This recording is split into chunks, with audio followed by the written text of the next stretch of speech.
خليني اشارككم سر من اسرار نجاح حملاتي الاعلانيه وفي مجال التدريب وفي الاستشارات، وهي الاستراتيجيات اللي انا بستخدمها من بدايه الاعلان لحد ما بحقق نتائج ومبيعات كبيره جدا من الاعلان بتاعي.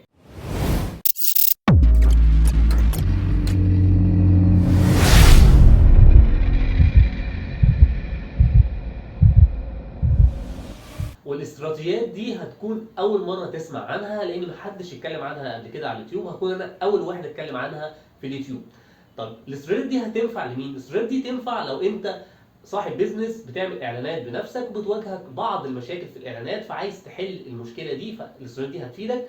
تاني حاجه، لو انت ميديا بايز بتعمل اعلانات للغير وبتواجهك بعض المشاكل ومش عارف تحقق نتيجه كبيره، فهتلاقي الحل بتاعك في الاستراتيجيه دي. او لو انت لسه داخل المجال الجديد وعايز تبقى ملم بالمشاكل اللي ممكن تقابلك وايه هي حلولها، هتلاقي كل الاسئله دي وكل الاجوبه عن كل المشاكل دي موجوده في الاستراتيجيه دي. لو انت مهتم ومتحمس تعرف ايه هو السر والاستراتيجيه القويه جدا اللي هتغير حياه النتائج الاعلانات بتاعتك، اعمل لايك واكتب في التعليقات مهتم، وهنزلك الفيديو في اسرع وقت.